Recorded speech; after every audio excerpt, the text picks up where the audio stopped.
story opens in a humble home, where a middle-aged woman is on the phone while juggling her household chores. The voice on the other end of the line shows concern, worried about how she's holding up as a single mother. But the woman brushes it off with a warm laugh, assuring them that she's doing just fine, that everything is under control. She then asks the caller if they're really that busy taking care of grandpa and grandma. But the moment the conversation shifts to the topic of bringing someone new into the picture, her expression stiffens. She clenches her teeth, clearly irritated. Clearly fed up with the topic, she cuts in firmly, telling the caller that her daughter, Kotakan, is more than enough for her. She doesn't need anyone else in their lives. This is the story of a single mother who has no love left for men. But fate might just throw someone completely unexpected her way. While out running errands with her daughter Kodo, things take a sudden turn. Kodo urgently needs to pee. Her mother immediately tenses up, clearly annoyed. She scolds Kodo for not going to the bathroom earlier, frustration written all over her face. Without wasting another second, she rushes off, telling Kodo she can't wait. She has something important she needs to take care of. Suddenly, a voice calls out from behind her.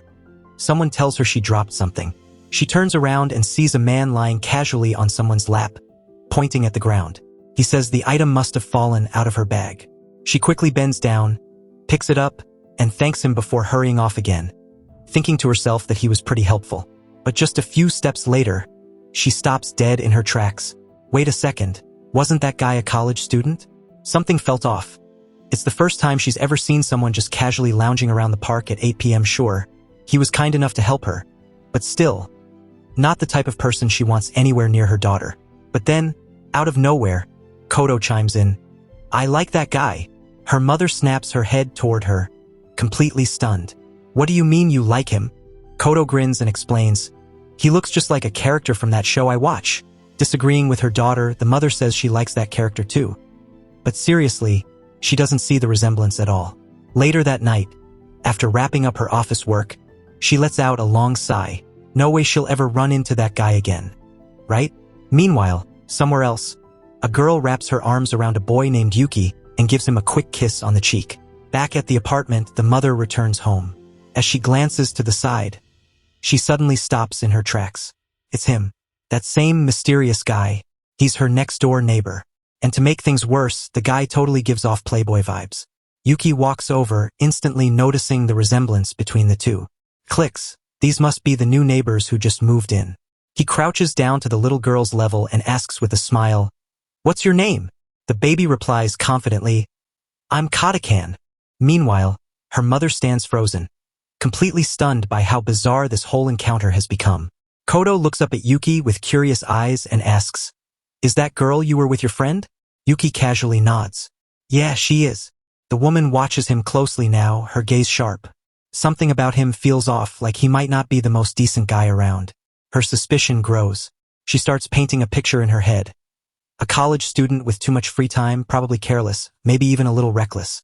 She offers him a polite thanks for helping her out earlier that morning, but doesn't hold back. "You're a student, right? Shouldn't you be in class? Seems like you're wasting your time instead of focusing on your future." Her frustration boils over. She marches forward and snaps, "I can't believe I have to live next to someone so trashy." Then bam, she slams the door shut behind her. Yuki stands there, completely thrown off. Wait, did she just call me trash? He's confused. How does enjoying life make him trash? But as he stares at the closed door, a tiny doubt starts creeping in. Maybe, is she right? He leans forward and lightly bumps his head against her door, letting out a quiet sigh. Man, she's a tough mother, he mutters to himself. Just then, his phone rings. He picks up and casually says, "Yeah, let's just meet at my place tomorrow. I'm kinda broke right now. Can't really afford to go out." The next day rolls in and she's still in a bad mood. Having someone like Ken as her next-door neighbor makes it hard to concentrate. Something about him just puts her on edge. Deep down, she's worried he might be a bad influence on her daughter. Just then, a gentle voice calls out from behind. "Hara-chan, how's the new office treating you?" She turns and responds politely, "Thanks to your help, I've been able to settle in without any trouble." The older man smiles and compliments her, mentioning that people in the office are already talking about her beauty. After all, it's been over a decade since anyone's seen a young graduate move into this place. He chuckles and adds, "Come to think of it, we haven't even thrown you a proper welcome party yet." Out of nowhere, the older man gives her a light pat on the shoulder and casually says, "Want to grab lunch sometime? Just the two of us." She freezes, totally caught off guard. Later, in the office kitchen, she quietly makes herself a hot cup of tea, wincing as the steam rises and stings her face. As she heads back to her desk, she catches whispers floating through the hallway. Some coworkers are quietly doubting her, wondering if a single mother like her can really handle a full-time job. They murmur about the last working mom who cracked under pressure, and complain about people using kids as an excuse to slack off. Back at her desk, she sets down her tea and a few tablets, trying to collect herself. Just then, her boss approaches again, this time with a kind tone. "Don't push yourself too hard, especially as a woman." But those words hit differently. Something inside her shifts, a flicker of frustration, or maybe something deeper. She grips the tablets tightly in her hand, her eyes narrowing with silent fury. That comment, it struck a nerve. With a quiet, simmering intensity, she rejects the idea that she'd ever use her child as an excuse. In that moment, her mind sharpens with a burning resolve. She'll prove them all wrong. She can handle everything on her own. The man walks away, clearly unsettled by her reaction. Did he say something wrong? Time passes. Then suddenly, bang! She slams her hand on the desk and stands up. "I've finished reviewing all the records," she says firmly. With a swift motion, she slings her bag over her shoulder and heads for the door, tossing out a quick goodbye behind her. Her coworkers are left speechless. None of them expected her to pull it off alone. Meanwhile, her daughter is waiting, eyes fixed on the clock. The woman runs through the streets without stopping, phone pressed to her ear as she pants out apologies. She bursts through the preschool gates at exactly 5:59 p.m. breathless. Soaked in sweat, she drops to her knees and immediately apologizes to Kodo for being late. But Kodo doesn't say a word, just stares at her, worried. Her mom's heavy breathing. It's scary. Suddenly, a girl standing next to Kodo lights up and dashes into the arms of her father, shouting with joy. Hera, Narhara, and Kodo watch the heartwarming scene in silence. For a moment, Hera feels that familiar sting in her chest, a quiet sadness she can't shake. But then, Kodo wraps her arms around her waist and says softly, "I always want to be with you, Mommy." Hera's heart melts. She smiles, gently pats Kodo's head, and replies, "We'll always be together. I promise." On the walk home, Kodo looks up at her mom and asks sweetly, "Can I play with the neighbor?" But Hera, Narhara gently, yet firmly, replies, "No, not today." Back inside their apartment, dinner is served. Without warning, Kodo starts throwing a full-blown tantrum. "Ugh, I don't want this. The vegetables taste gross." Narhara's expression hardens. "You have to eat them," she says, her tone stern and unwavering. But Kodo keeps whining, arms crossed and lips pouting. "It tastes bad." Later that night, Narhara is completely drained, barely keeping herself upright in front of her laptop. She drags her tired eyes toward the doorway, where she quietly watches Kodo fast asleep. A soft sigh escapes her lips. No matter how exhausted she feels, she reminds herself, she has to keep going. She's determined to become a full-time employee, for both their futures. She recalls a moment from the past, when she apologized to her own mother, not for the failed marriage, but for not choosing a different path afterward. Depending on someone else only left her feeling emptier. For someone like Narhara, love seemed to bring nothing but trouble. That's why she made a vow, to live her life with only her daughter by her side. As the first light of dawn creeps in, the soft chirping of birds blends with the cheerful voice of Kodo, waking her from sleep. Kodo finds her mother, Narhara, slumped over her desk, barely awake, eyes half shut. Startled, Narhara suddenly jerks upright, realizing she dozed off in the middle of her work. One glance at the clock sends her into full panic mode. She hurries Kodo along, telling her to brush her teeth, wash her face, and quickly eat some bread. Kodo pauses, trying to check if her mother's okay, but Narhara forces a smile and insists, "I'm fine." Just as they're about to head out, Narhara suddenly freezes. A wave of nausea hits her hard, her body sways, legs give out, and she collapses. Barely conscious, she calls out in a faint, trembling voice, "Kodo." Then everything fades to black. Kodo stands frozen in place, shocked, confused, unable to understand what just happened. Meanwhile, over at another place, Yuki walks through the door carrying breakfast. And a girl. Yuki notices the neighbor's door is slightly open, and inside, he hears Kodo's frightened voice calling out. Without hesitation, he hands the breakfast bag to the girl beside him and tells her to wait outside. Then he bolts into the apartment. Inside, he finds Narhara collapsed on the floor. He rushes over, gently trying to wake her. But Narhara, shaking and clearly in pain, pushes him away with a strained voice. "I don't need a man's help," she says firmly. Yuki freezes for a moment, shocked.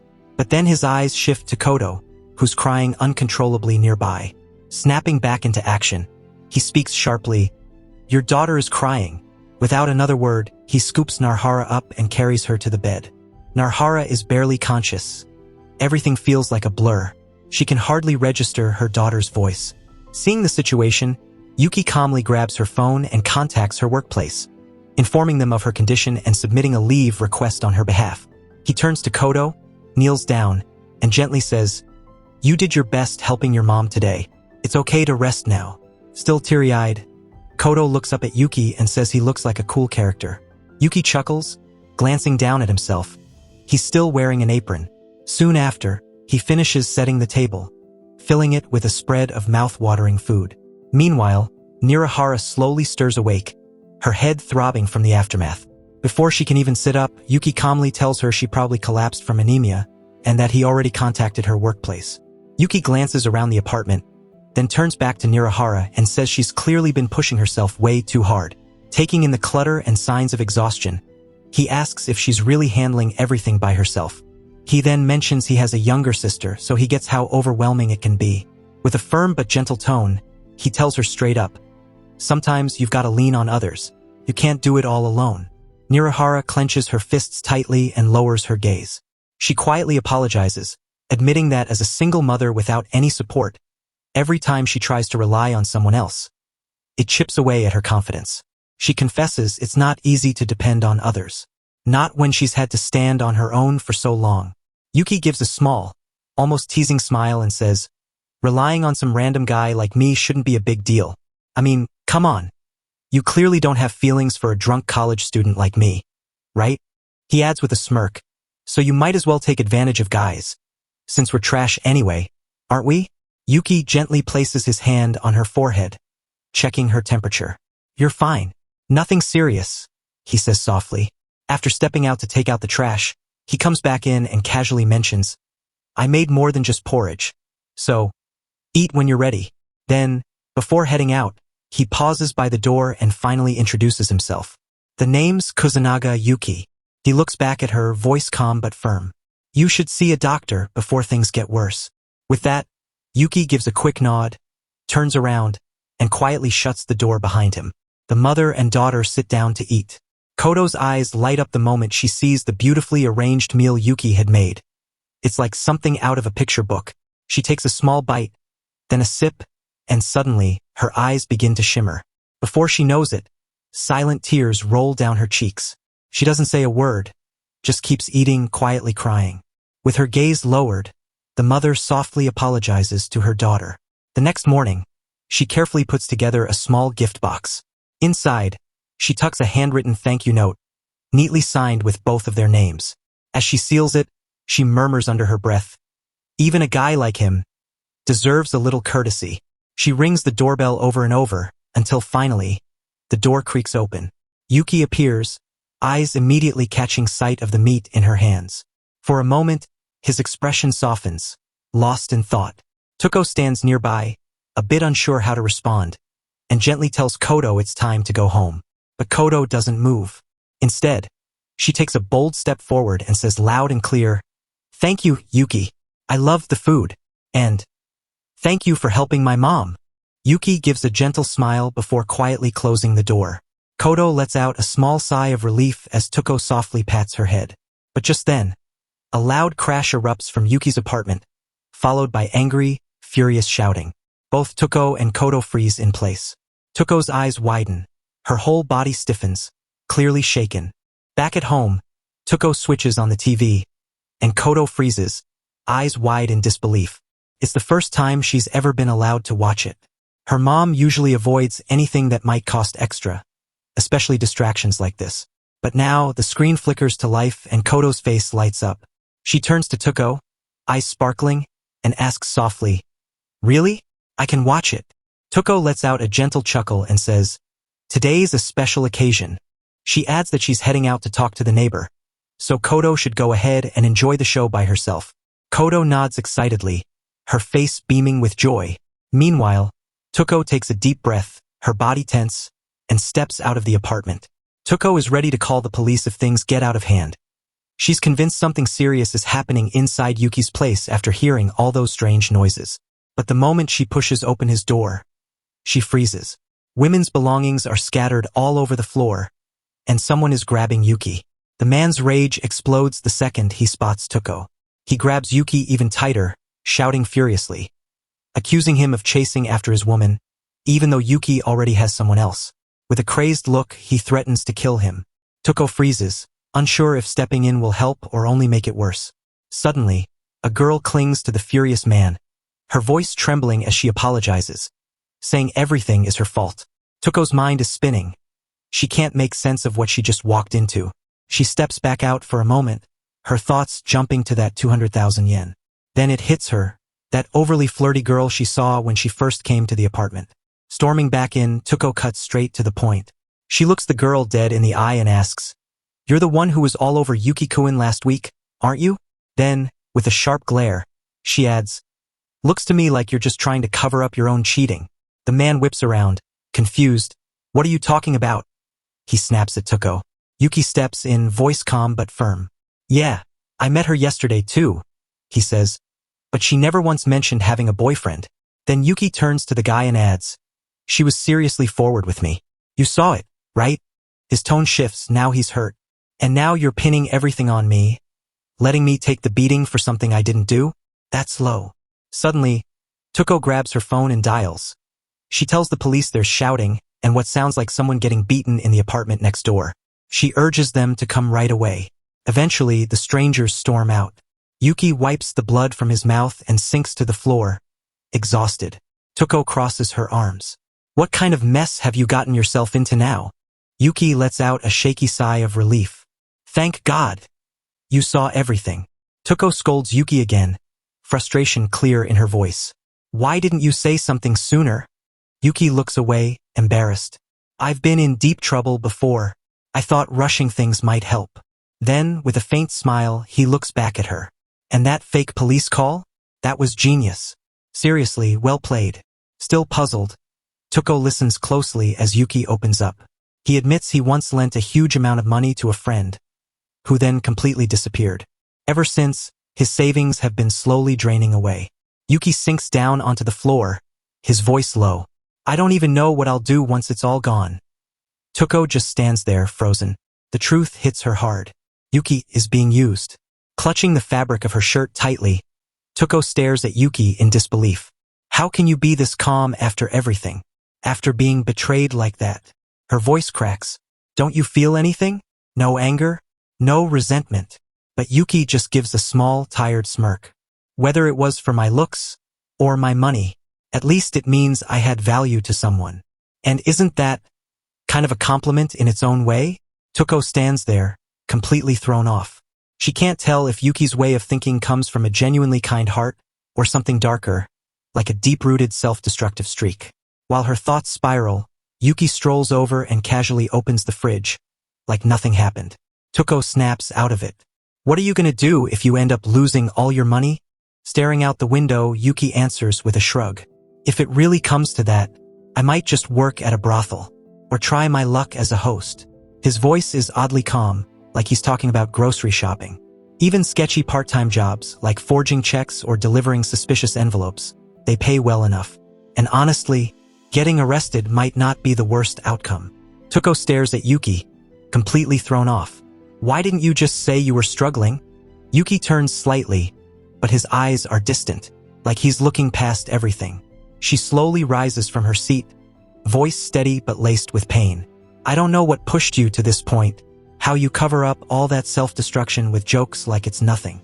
Then she adds, her words hitting hard, "There's nothing more heartbreaking than seeing someone young already look like they've given up." Then, in a quieter tone, Tuko says her daughter's grown attached to Yuki, especially after everything that's happened. If he goes through with those reckless plans, it won't just hurt him. It'll affect her daughter, too.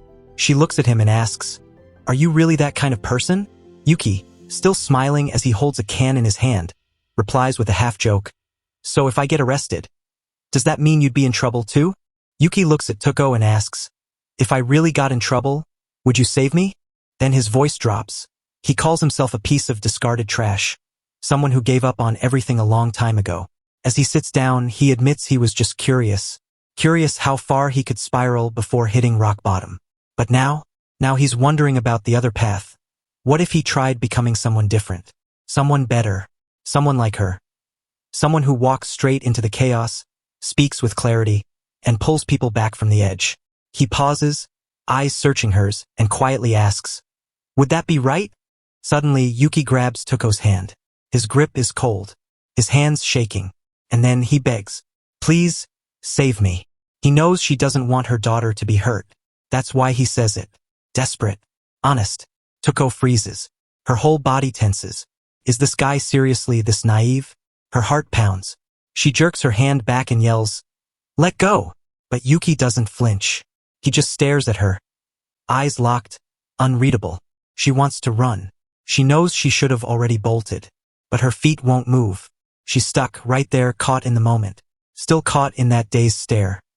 Tuko doesn't see it coming. Yuki suddenly pulls her into a hug. Softly, he whispers, "Thanks again." And just like that, something clicks inside her. Aside from her own child, she's never felt this overwhelming urge to protect someone. But her thoughts start spiraling. Her nerves fray. Everything's moving too fast. She snaps, "Don't just hug women like that." And before she even realizes it, her hand flies. Smack! A sharp slap across his shoulder, pure reflex. He doesn't flinch. In fact, Yuki just smiles and thanks her. "Thanks for teaching me that boundary." Tuko freezes, completely thrown off. He's wormed his way under her skin, no doubt about it. But even now, she can't figure it out. Who exactly is she supposed to be saving him from? And why does it have to be her? Meanwhile, somewhere else in that same place, Kodo watches the whole scene unfold, totally entertained. Later that evening, they all sit down for dinner. Kodo is absolutely beaming as she stares at the feast in front of her. Meat, eggs, and beef piled high on the table. It's all thanks to Yuki. His way of saying thank you after Tuko stepped in to help him.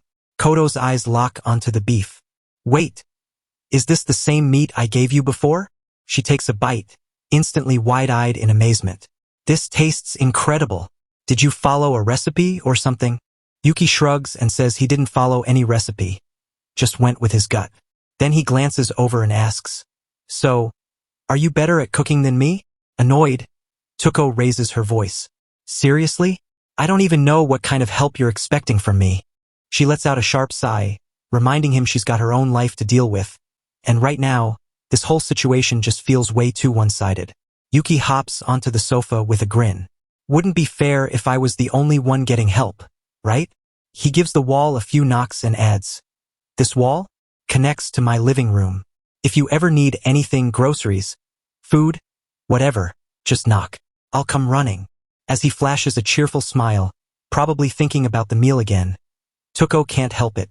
Her mouth starts to water. Is that good? Tuko tells herself she can't stand how much of a bad influence Yuki is, but still, there's something comforting about not having to be overly polite around him.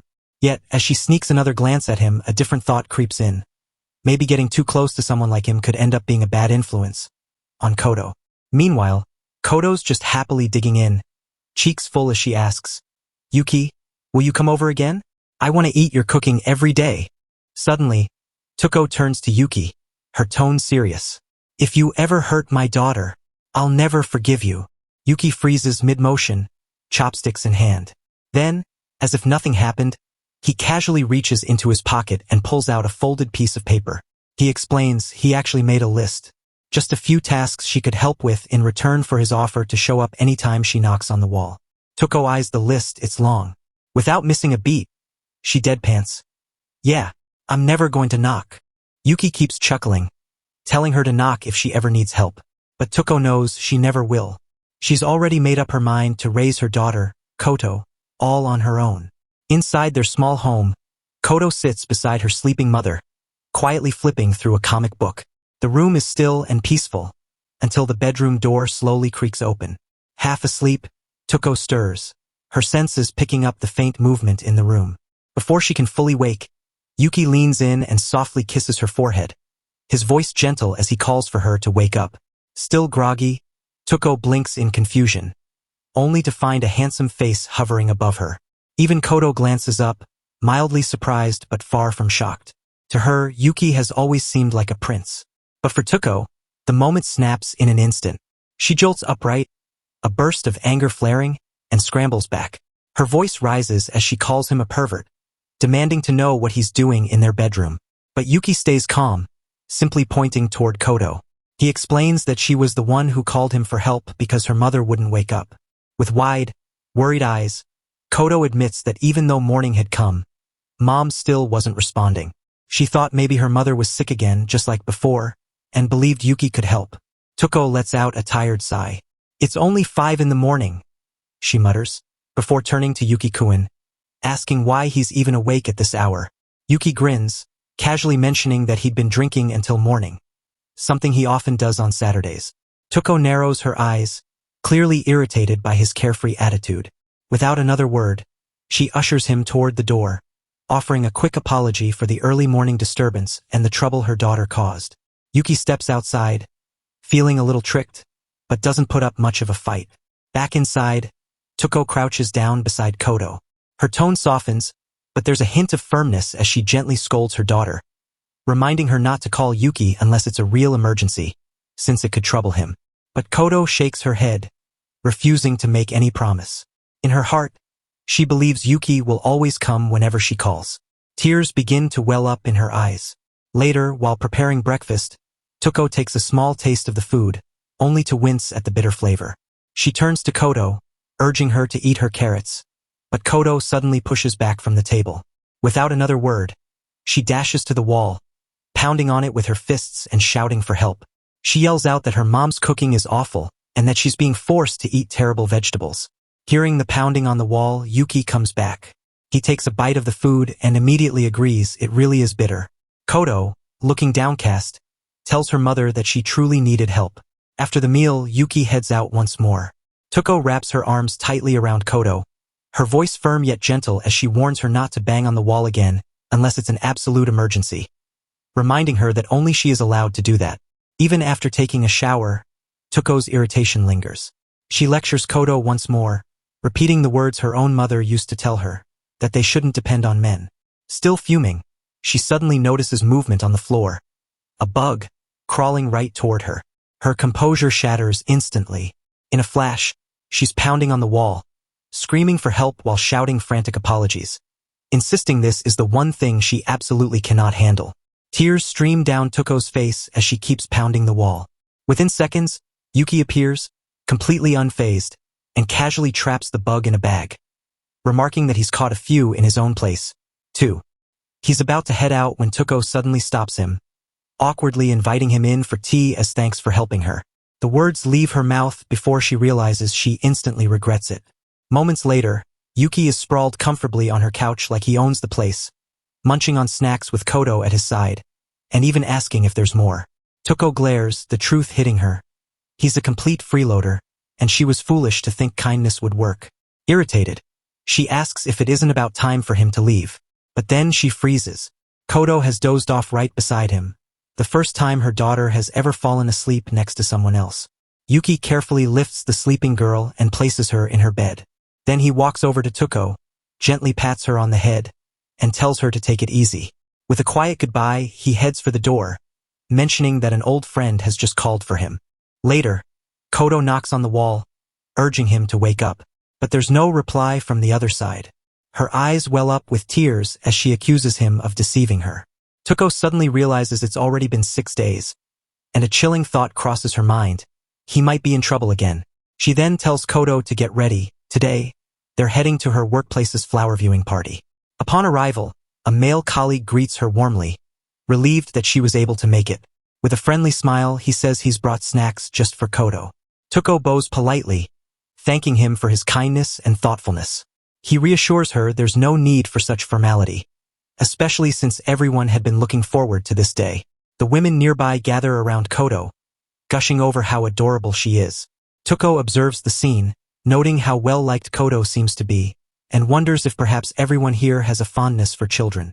Suddenly, a troubling memory flashes in her mind.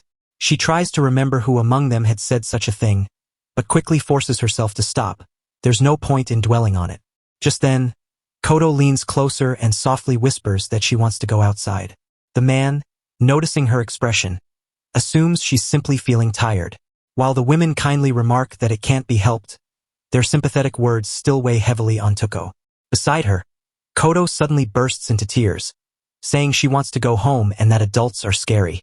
Tuko quickly apologizes to everyone before telling them she'll be leaving. She instantly regrets coming in the first place. Thinking back, Kodo has always been extremely timid, and has probably noticed and understood more than she lets on.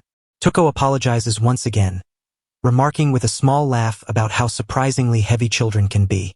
At that moment, Yuki suddenly appears, offering to carry Kodo on his shoulders. Both of them are left speechless as Yuki effortlessly lifts Kodo onto his shoulders, asking if it's her first time riding like this. Tuko immediately demands to know why he's here, and where he's been for the past 6 days. Yuki explains that he first attended a Hanami gathering, then went out drinking with some acquaintances, and eventually spent his time wandering around, staying over at different people's homes. Before he realized it, 6 whole days had slipped by. Tuko comments that his level of sociability is truly on another level. As she speaks, a few men approach Yuki, calling for a toast. He agrees with a grin, raising his glass, but Tuko quickly cuts in, firmly telling him to stop. They're going home. She warns that he'll only end up frightening Kodo again. She reminds Yuki that Kodo had thrown a tantrum earlier because she was scared of grown-ups. Yuki looks surprised and asks if that means he's an exception. If so, he says with a grin that must mean they both like each other. Kodo nods, smiling, and says she likes him too, leaving Tuko completely stunned. Yuki smiles, complimenting her taste in people, and they all join in for a toast. Afterward, Tuko tells him it's time to head back to his own place. It's been long enough. Later that night, her doorbell rings. Opening the door, she sees Yuki-kun standing there. She asks what he wants, muttering under her breath that he can pay her back for the transit fare later. When Tuko opens the door, Yuki is standing there, completely drenched from head to toe. He looks at her and asks if she could let him stay for the night. Tuko freezes, utterly shocked by the request. Tuko looks at him, puzzled, and asks why she should let him stay. Curious, she wonders if he lost his keys, and Yuki admits it's something along those lines. She then asks why he hasn't contacted the landlord, and he sheepishly confesses that it's a bit complicated, mainly because he hasn't been paying his rent and things just sort of ended up like this. Tuko bluntly calls Yuki trash, and he admits with a sigh that it's embarrassing. She then asks if he wouldn't be better off staying with one of the girls he's always hanging around with. Yuki admits that he's been wandering outside all night for the past 3 days, and now he just wants to relax and get a peaceful night's sleep. But before he can finish his next sentence, Tuko slams the door right in his face and turns to Kodo, declaring that men like him are absolutely worthless. Kodo responds by reminding Tuko that she's always saying people should help those in need. And yet, even though Yuki lends a hand whenever her mom is struggling, she still refuses to return the favor. Eventually, Tuko sighs and relents, allowing Yuki to step inside. He immediately asks if she has any spare clothes he could wear. She fires back that his sense of fashion is awful, to which he casually replies that the outfit he's wearing now was actually given to him by a junior at work. Infuriated, Tuko demands to know why he'd wear something like that in front of Kodo. Understanding her reaction, Yuki explains that's exactly why he asked if she had anything else he could wear. She snaps, calling him an idiot, and reminds him that it's just her and her daughter living here. Why on earth would she have any men's clothing? Then, something suddenly comes to mind, and she hands him a set of clothes. Yuki asks if the clothes belong to her ex-husband, and the thought seems to give him a strange feeling. Tuko notices his expression and wonders aloud why he's smiling so much. She explains that she only kept them because they were brand new. For years ago, her husband had told her he needed them for a last-minute trip. It was also the first time she ever went shopping with Kodo. She had just given birth, was in pain, and running on almost no sleep, but she still did her best and managed to buy them. In the end, though, they turned out to be the wrong size. Yuki laughs and Tuko recalls how, even though the clothes were only one size too big, her husband had refused to wear them, claiming it would reflect poorly on him. But back then, she couldn't afford to worry about her husband's pride. Yuki asks if the shirt looks better on him, and Tuko chuckles, replying that it absolutely does. And who would have guessed it was such a handsome shirt? Kodo excitedly exclaims that he looks cool, and Tuko tells him he can keep it. Seeing Yuki in something that actually suits him gives Tuko an oddly refreshing feeling. He heads over to the couch and quickly dozes off. Kodo pouts, saying she had wanted to play with him. When she peeks over at him, she tilts her head and remarks that he looks upset. Tuko notices that Yuki even makes expressions in his sleep. The next morning, she realizes neither of them is awake yet. It can't be helped, she thinks, deciding to try contacting the landlord.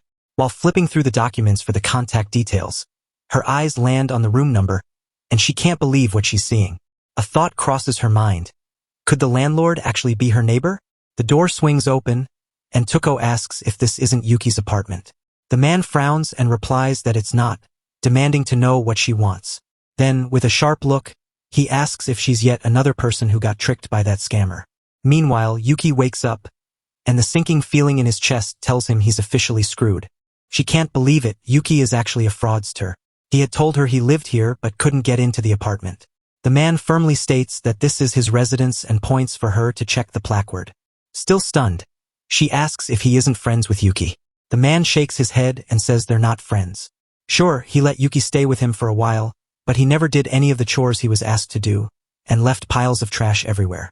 Even worse, he says Yuki brings girls over only to end up getting beaten by their boyfriends. But what he absolutely can't forgive is that whenever they go out together, Yuki steals every girl he himself is interested in. And deep down, he's certain that was Yuki's plan from the very beginning. This is how Yuki repays his generosity. The only reason Taelu ever let things slide was because, honestly, it was easier to pick up girls when Yuki was around. But suddenly, Yuki shows up again, apologizing to Taelu, asking him to just let it go, and promising he'll actually clean up this time.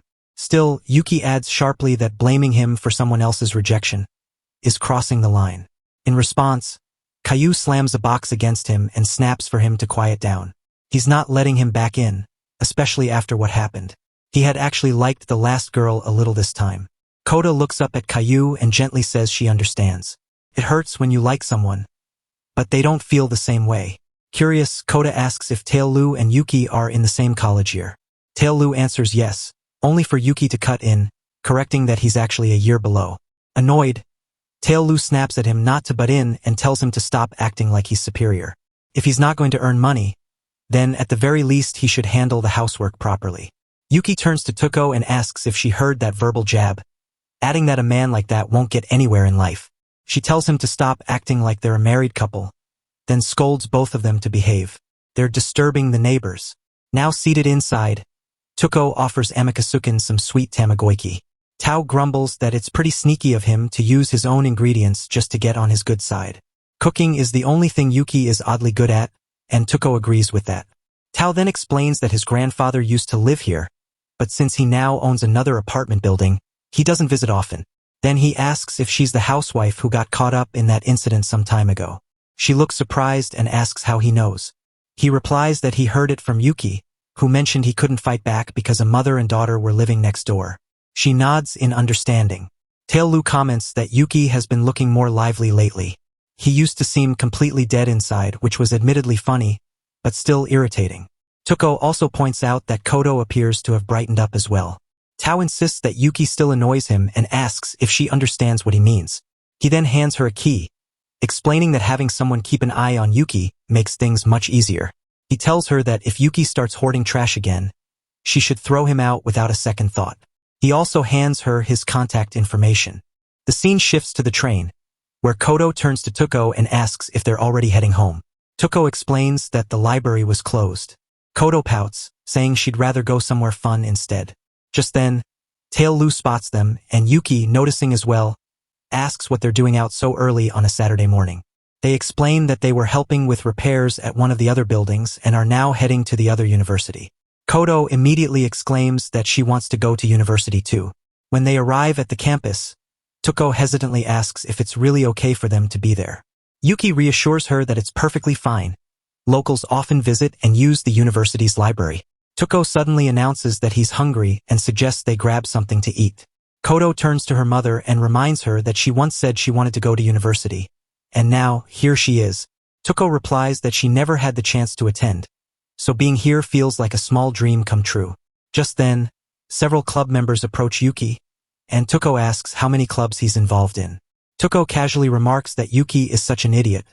He'll join any club as long as it doesn't involve physical activity. Suddenly, a girl notices Yuki and freezes, shocked to see him with a child. She immediately asks whose kid it is.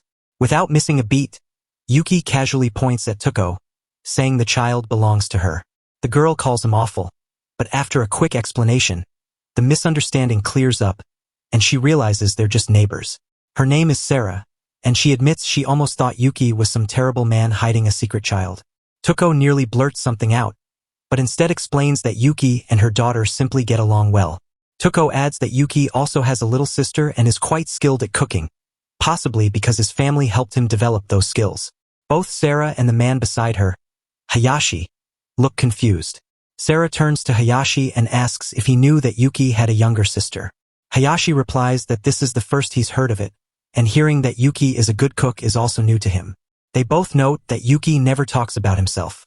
Yuki then admits he doesn't actually have a little sister. He apologizes to Tuko, explaining that he only lied because he was worried about her at the time. From now on, he promises to follow everything Tuko tells him to do. After all, she's the one who's going to change his life. Tuko thinks he's definitely a weirdo and scolds him, telling him not to let others dictate how he lives. She advises him to at least get a part-time job, and says she suspects he lied earlier about not having a sister. She points out how naturally he interacts with children and warns him not to underestimate divorced women. Tuko notices that Yuki's eyes make it obvious when he's lying. Yuki tells her he wants them to eat together again and suggests having curry. This time, he'll cook for all three of them. Tuko then turns to Kodo and asks if she enjoyed visiting the university. Kodo smiles and says she had a great time. She even became friends with the student council president. Yuki looks at the girl and asks if she's really fine with him filling out the withdrawal form, reminding her that once it's done, he can walk away anytime he wants. Instead of answering right away, she suddenly wraps her arms around him in a tight hug. She tells him there's no reason to go to school at all. He should just stop overthinking and spend his time hanging out with her instead. Tuko steps in, pointing out that if he's a student, then he should be attending his classes. If things have been difficult, he should have spoken up about it. She adds, with a hint of bitterness, that she never even had the chance to go to school herself. Later, Yuki lies on his sofa, his eyes fixed on the withdrawal application in his hands. A sudden knock echoes from the door. He rips the form in half, wondering if it's Kodo. When he opens the door, Tuko is standing there with Kodo by his side. Tuko offers an apology. Apparently, Kodo had invited him over to play but ended up falling asleep almost immediately. Yuki raises an eyebrow, wondering aloud why that might be. Tuko chuckles, suggesting maybe he just has that calming vibe. Tuko admits that, given how things turned out, it would feel awkward to ask him to leave now. From nearby, Yuki comments that he can hear her. Tuko continues, explaining that lately, she hasn't needed to put in much effort to get Kodo to fall asleep. It makes her wonder, was it her fault all along that Kodo couldn't sleep next to anyone else? With a gentle smile, she turns to Yuki and thanks him sincerely. Yuki asks if she can spare a little grown-up time and suggests they have a drink together. Tuko immediately declines. Curious, Yuki leans over to peek at what she's reading and raises an eyebrow. Isn't that something meant for the elderly? He asks. Without missing a beat, she shoots him a sharp look and tells him to mind his own business. Irritated, Tuko snaps that she enjoys being single and he should just leave her be. Yuki smirks, teasing her. You seem pretty tense for someone who claims that. He then asks what else she's been reading and casually picks up one of her books. Flipping through it, he pauses, realizing the main character looks just like the guy Kodo once said he resembles. Before Yuki can get a proper look at the pages, Tuko quickly snatches the book from his hands. Grinning, he asks if she's into that kind of material and bursts out laughing. Flustered, she yells at him to shut up. How dare he tease her? She's always going on about how much she hates men, yet here she is, clearly swooning over an actor like that. Tuko firmly insists that Ryuga is far more than just a pretty face. She praises him as a hard-working, phenomenal actor, and admires how he manages to juggle both his career and university life. With a sharp glance, she adds that he's nothing like some useless man. Like Yuki. At that moment, Yuki suddenly pushes Tuko against the wall, leaning in as he asks if he really looks like Ryuga. Her cheeks instantly flush, and he smirks, teasing that she's ridiculously self-conscious around him. So cute, just like any other woman. Flustered and fuming, she shoves him away, snapping at him not to mock his elders. She calls him trash and orders him never to come back again. As she forces him out the door, Yuki raises his hands in surrender, apologizing and admitting he might have gone a little too far. She replays the events of last night over and over in her mind, caught in a whirlwind of mixed emotions. Kodo asks what's wrong, but Tuko just brushes it off, saying it's nothing. Still, she can't help admitting she's terribly embarrassed. Yuki steps closer, offering an apology for what happened yesterday. But she shoots him a sharp glare and snaps that he shouldn't speak to her. She can't believe she let herself get shaken by this younger guy, this complete piece of trash. Inside, she silently curses her own weakness. Later, Tail-Lu suggests they hit Janet's, a club, that evening. Yuki says he's busy, which surprises Tail-Lu. Tail-Lu jokes that Yuki looks like someone who desperately needs a drink. He even offers to cover the bill and insists Yuki should come along. At the club, a girl is breaking down in tears, venting about her boyfriend dumping her. Yuki tries to comfort her as she sobs, complaining that he used to talk about other girls right in front of her. Though she only teased him a little, he suddenly blocked her on all platforms and told her never to contact him again. Tearfully, she asks Yuki what her boyfriend meant when he said idols mattered more to him than she did. Meanwhile, Tuko struggles to enjoy Ryuga's show. Despite how much Yuki looks like him, she can't help but wonder if she's only focused on appearances, especially after realizing she hesitated over someone like Yuki. As she thinks about Yuki, her heart skips a beat.